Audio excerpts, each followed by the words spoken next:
Hello friends, welcome to my channel. আর আজকের ভিডিওতে আমি আরও একটা সহজ আলপনা ডিজাইন নিয়ে এসেছি। প্রথমে দেখুন, শুরুতেই দেখতে পাচ্ছেন যে একটা ড্রপ পড়ে গেছে আলপনার মধ্যে, যেটা কাপড় দিয়ে আঁকলে খুব অবভিয়াস খুব হয়।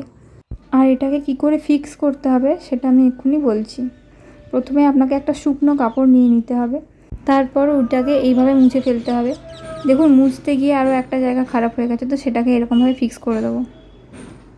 কাপড় দিয়ে আলপনা আঁকলে এই প্রবলেমগুলো খুব নর্মাল, তাই এই ট্রিক্সগুলো জেনে রাখাটা খুব দরকার। এই আলপনাটার কিছুটা পোর্শন আমি আগের থেকে ছাপ তুলে রেখেছিলাম, যাতে আঁকার টাইমে বেশি সময় না লাগে। এই জন্য আমি এই আলপনাটা খড়িমাটি দিয়ে এঁকেছি। আপনারা চাইলে ইজিলি এটা চালবাটা দিয়েও আঁকতে পারবেন, আর তুলিরও ব্যবহার করতে পারবেন। এরপর মাঝের স্পেসগুলো খালি লাগছিল বলে ওগুলোর মধ্যে এরকম ছোটো ছোটো স্ট্রোকস দিয়ে দেবো। এরপর মেন আলপনাটার বোথ সাইডে দুটো লাইন আমি টেনে নেব।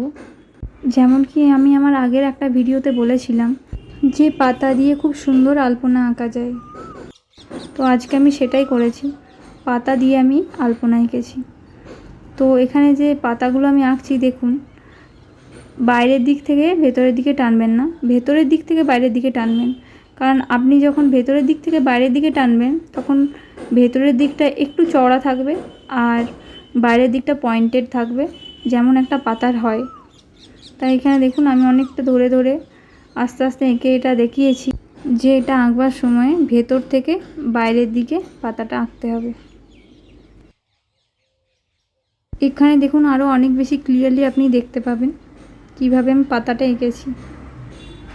আজকে ব্যাকগ্রাউন্ডে ভীষণ নয়েজ হচ্ছে, তো প্লিজ ওটাকে আপনারা একটু ইগনোর করুন।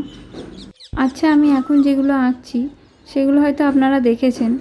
এগুলোকে দেখতে অনেকটা অ্যাপোস্ট্রফির মতো বা কমার মতো। আবারও দুই সাইডে দুটো কমা এরকম করে এঁকে নেব। যেহেতু পুরো আলপনার যে সেন্টার থিমটা আছে, ওখানের যে মাঝের ব্ল্যাঙ্ক স্পেসগুলো আছে, ওগুলো এরকম ছোটো ছোটো স্ট্রোক দিয়ে ব্যালেন্স করেছিলাম, তাই এই পাতাগুলোতেও ওই স্ট্রোকগুলো দিতে হলো পুরো থিমটাকে ব্যালেন্স করার জন্য। পাতার মাঝের স্ট্রোকগুলো দেওয়ার টাইমে যদি মনে হয় যে পাতাটা অনেক সরু হয়ে গেছে, তাই মাঝের স্পেসগুলোতে স্ট্রোকগুলো দেওয়া যাচ্ছে না, তখন একটা করে ড্রপ দিয়ে দেবেন।